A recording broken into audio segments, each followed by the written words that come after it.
Welcome to Tonia's Kitchen, where taste and nutrition go hand in hand. Here is Tonia King. Joining me today is cookbook author Jessie-Sierra Ross. We're talking about the brand new, beautiful book, Seasons Around the Table. Jessie, thanks for joining me. Thank you so much for having me. You know, this book just jumps out at you with colors and such vibrancy. Tell me a little bit about yourself. Is this your first book? So this is my very first cookbook. And what's interesting, at least to me, is that I'm self-taught. I have no experience within the cooking field, never mind food photography and florist sort of endeavors. I'm actually a trained professional ballerina by trade. No kidding. And I kind of fell into this business about 10 years ago when I was looking for a new project. I had just moved out of Boston and found myself in the beautiful farm-to-table atmosphere of Western Massachusetts. And I had two young children at home, and with baby babble in both ears, I needed something to do. I needed an outlet, and I soon found myself cooking and really diving deep into these techniques and ingredients and flavor pairings I had never used before. And being in Western Massachusetts, I had all the access in the world to beautiful produce. So it was really inspiring to me to get into the kitchen and create recipes. And I started off with a blog called Straight to the Hips Baby, which gives you a clue of what I like to do. I love butter and sugar and cocktails and, all of that fun stuff. And after a really successful Thanksgiving dinner for 16, instead of emailing those recipes, I created a blog, and it became a lifeline for me. And it's evolved into this beast that's now in print. It's on TV. I do regional morning shows as well as streamers all across New England. And now we have this book, Seasons Around the Table, that just really crystallizes everything that I love about from scratch cooking and home entertaining with loved ones. Oh, well, I love it. And I am definitely right aligned with you. And this book, this is more than just you learning how to cook things. The layouts, the ideas that you give for setting the table and flowers. You're all about flowers. I love it. Yes. The colors. What you do is guide us through making a dinner party a little bit more special. Tell me about your ideas on that. Absolutely. So for me, being so impacted by where I lived and the seasonality of the ingredients, I really wanted to create something that was unique to the market, but still spoke to so many of us, because farm to table living, really, it's not just eating, is such a philosophy. And when I sat down for this book, I said, you know what, I am going to take this by season. So for each season, we have 4 distinct menus that are themed or associated with a holiday. So let's say for the springtime, we have a Mother's Day brunch, we have an Easter dinner, we have a baby shower. And for each menu, there are 4 to 5 original recipes, from cocktails to desserts. And I guide you step by step, because being self-taught, I understand that not everyone has that background knowledge. I think a lot of cookbooks kind of assume that we know what a roux looks like when it's ready to go, and you can add the cream to make the cheese sauce, or when that flourless chocolate cake is ready. But that's not necessary. And to add to that, I want to guide you to create these really beautiful floral bedecked tablescapes, and I give you an order of operations, what you're going to need, how you're going to do it. And it's that philosophy, that can-do attitude, that I want to impart on the readers, that not only can they build their confidence and their techniques, but they can use this book as a party planner in their back pocket to eventually create their own original tables and menus. Because once you gain the skills, the sky is the limit. Oh, absolutely. But I got to tell you, some of these beautiful dishes, they're too pretty to even eat. I'm just so impressed and just excited about some of these things that you have in this book. And they are really beautiful. And you have a lot of edible flowers. And, it makes you really get excited about a meal. Absolutely. And it's all about those small touches that create the biggest impact. So for me, I don't want someone to think that they need to be tied to their stove for the entirety of their dinner party and not out with their guests. I want to show you how to do this so that you create those maximum impact moments. And as you said, with the food styling, it's something as easy as dropping some edible flower petals on top, or using fresh herbs, or plating, a little tart cut on diagonal. It's those small, small touches that make such a huge difference. And I have to tell you, all the food styling we did in house, that was me. All the recipe development was me. And my husband, actually, we're a team of two at Straight to the Hips, baby, did all the photography. So we are truly a Wow. Western Mass institution Well, here. that's great. Um, We eat with our eyes, Absolutely. and people get excited when they see something on a table that just jumps out at you. Yes, we want to invite people to the table. And I think for a lot of folks who may be intimidated or may think, oh, I don't have matching china. I have, this and that from thrift and vintage stores. I don't have a full set of silver. You don't need all of that. I've shown you, you don't need all of that. What I want you to do is to dust off your great grandma's china that's sitting in the attic. Bring her to the table, create those Right. memories, talk about her. Don't let mismatched plates stop you from creating a beautiful scene. Don't let perfection stand in your way of creating an absolutely fabulous dinner party. I am so with you on that. I think it's just really important because many times, like you said, we have our grandmother's dishes, buried in the basement. And it's like, Hmm. I Bring get them out. excited by being able to use them and think about, wow, look at how long ago somebody else was sitting at the table with these same Hmm. dishes. That's really Hmm. cool. It is, and it's, in this world where we have this super sort of fast consumption, it's a way to upcycle. It's a way to create and connect to memories too for the next generation. And there's a beauty there. In the book, I really elaborate on how this is not necessarily your grandmother's dinner party. We're not doing, 1,000 courses, 1,000 sets of silverware, but we are taking the best parts and streamlining the whole process. You don't need to get rid of beauty to make it modern. We are talking with Jessie-Sierra Ross about her brand new book, Seasons Around the Table. How about we dig into some of these delicious recipes? And why don't you share a few with us? Absolutely. So, with the holidays coming up, I am all about the easy, the delicious, and really the things that create and stir memory. So, one of my favorite recipes in the book is actually one of the simplest, but simple doesn't mean not delicious. Right. I have this amazing apple and pear crumble in the book that is decadent. It is ooey gooey, and it has all the classic flavors of mom's apple pie, but with a quarter of the work. So it's chopped and sliced Bartlett pears that are juicy and ripe, crisp gala apples with a touch of cinnamon and vanilla, and right on top is this really buttery crumble that resembles a pie dough deconstructed. It's just a little bit of butter, sugar, flour, and you sprinkle it on top and you bake it until it's bubbly and golden and you serve warm with vanilla ice cream. It is a hit at any table. And if I'm, you're, I'm ready to you have it know, now. yes, well, I eat it for breakfast. Don't tell anyone.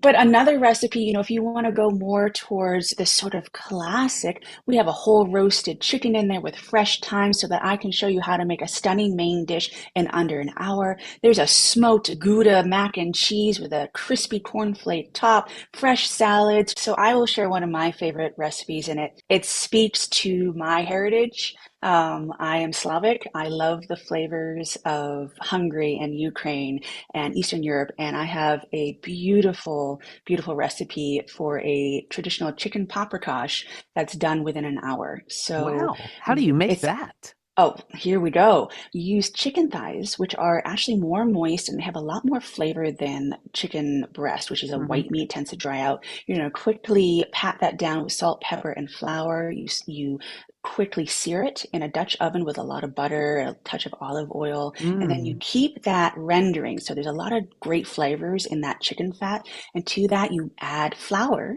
to make a roux, and then chicken stock, smoked Hungarian paprika, which is a little bit spicy, a little smoky, lots of dried herbs, and you let that thicken and stew. You add your bell peppers and your onions and shallot and fragrant garlic. The kitchen smells to me like home. It's inviting me to the table. And Mm. you would add your chicken back, let it simmer for a bit, add a touch of sour cream for a really lovely decadent texture, and then serve the whole chicken paprikash with sauce over a mashed potato that's been riced, which means that you've put it through a ricer, which really translates to a finely, pretty much smushed potato with lots of butter and cream. And It's mouth-watering. It is homey. It is still very elegant, but it tastes like a hug. This is something that my mother and my grandmothers would make.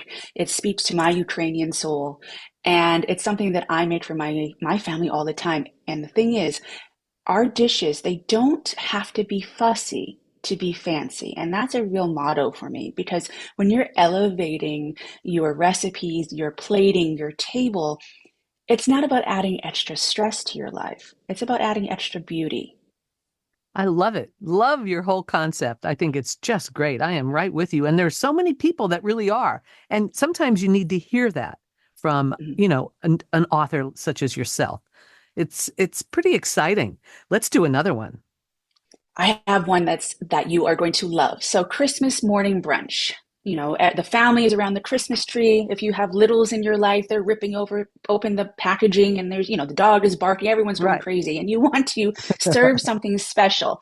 But you might want to serve something that you could make the day before or prep the night before and pop in the oven. This recipe for a giant gingerbread cinnamon roll with espresso icing is Wow. the ticket. So we start off with a milk dough base, which is a Japanese style of dough. It's no more difficult than a standard yeast dough, but what's interesting is you start with a starter of cooked flour and water together, and it's these extra proteins in that dough that make it soft and fluffy and moist. It's perfection. And you roll that dough with a combination of butter, soft butter, because again, straight to the hips, baby, seasons around the table. It's all one thing. We want to enjoy life. And we sprinkle it with cinnamon and nutmeg and ginger, a little bit of allspice, clove. We roll it up into a large cinnamon bun and we place it into a cheesecake pan. So that's the size we're looking at. You bake it until golden. And what's really special about this recipe, besides the homemade espresso icing, which is you'll be licking the bowl, um, is that every bite, because it's milk dough and it's large, is like the ooey gooey center of a cinnamon bun. So every Oh, bite is moist. There's no dry edges. My guests, my kids, my family, they go bonkers for this dish. So I make it every Christmas morning and I'll make it for special occasions. Even my spring baby, who's born in May, he's asked me to make it for his birthday cake. This is how special it is. So highly, wow. highly recommend this giant gingerbread cinnamon roll. Great. I can't wait to try that one. My goodness. This is the time of year where we're thinking a lot about comfort food. Mhm. We're moving into the winter season. So let's share another maybe comfort food dish that you might have. Absolutely. For me, I mentioned very quickly that mac and cheese, the smoked Yes. Gruyere and the cheddar. So if cheese might be my love language, in addition to cocktails. So for me, that ooey gooey cheese sauce, which is, I know a lot of people think, oh, it's so much work, I couldn't do it. It is not. It's not. It's one step more than, say, using a boxed sort of powder. What you're Oh, doing, yeah. the base of a cheese sauce goes back to the French style of mother sauces. We're making a bechamel sauce, which is just butter and flour, sometimes a little bit of shallot, a little bit of cream, and we're adding bucket loads of smoky Gruyere, which has this intensity about it. It smells like when you're walking outside on a November day and someone has their fire going with maple wood. It's just that aromatic deliciousness. And then we're adding some good old orange cheddar. So it's a little bit sharp, but it's so creamy. And we're going to create this cheese sauce that is I would put it over everything. Put it over broccoli, put it over cauliflower, but definitely put it over noodles. So you're going to create this macaroni and cheese of your dreams. You toss the pasta in this a decadent cheese sauce, place it in your casserole dish, top with buttered cornflakes. Seriously, I took a tip from my grandmother who, she lived through the Depression era, the World War II era. Cornflakes were a thing. They're a thing for a reason because they're delicious. So Right. as You, a topper, you just it's crush them. amazing. You just crush them lightly, butter, and when you put them in the oven, the crispy topping gets golden and buttery. The ooey gooey sauce is bubbling away, and then you have this toothsome noodle. So when you are just diving into this plate, it is everything you want in regards to texture, to flavor, to look. And what's great is that you can make it a day ahead of time and reheat. So if you wanted to, say, have a day after Thanksgiving lunch, or you have guests coming into town over the holidays and you don't want to think about feeding a large crowd, you can feed them with this vat-sized casserole pan of ooey gooey smoked macaroni and cheese. Wow. That definitely sounds like a crowd pleaser for sure, right? My goodness. Absolutely. You also get into some really cool cocktails, and gosh, your display of them with all the different things is just very exciting. Let's talk about a special holiday cocktail that we might want to put on the Christmas table. What do you suggest? So I have some favorites. For me, cocktails are about balance. So all of my cocktails are striking that sort of balance between sweet and tangy, acidic, and also tasting the liquor. And being a ballerina in my past, I didn't always have, enough time and space and energy to create those cocktails, but I've made up for it tenfold. So in the world of cocktails, one of my favorites for a crowd at the holidays in particular is a spiced cranberry Aperol spritz. Now, Aperol is a bitter orange Italian liqueur, and it's bright orange. It's delicious. In Italy, they drink little shots of it over ice as an aperitif, a sort of precursor to the meal to open the palate. Yep. Here, I've added it to Prosecco and a little bit of simple syrup and soda water, and we've added this gorgeous homemade spiced cranberry simple syrup, which a simple syrup is just sugar and water boiled, but we've upped it by a notch by adding some leftover Thanksgiving cranberry sauce and some spices, strained it, let it set, and you have this drink when everything is all combined. Throw a couple of frozen cranberries in there with your ice, maybe an orange wheel. It tastes like your favorite cranberry juice, but elevated. It's cranberry, orange, the little peak of Prosecco, the bubbles that make you think that you're having a party. It is fantastic. And what's great about it is you can leave the ingredients out for your guests to make on their own at an Aperol sort of bar setup, which is fun because then they get to play mad scientist. Or because you don't even need a shaker, you can have a set of them ready to go as your guests come in the door. You just hand them a cocktail. Let them know they are in for a treat that night. I think that sounds absolutely delicious. Absolutely. And being in New England, I mean, cranberries are life here. Oh, absolutely. It's it. Are you kidding? We are talking with Jessie-Sierra Ross.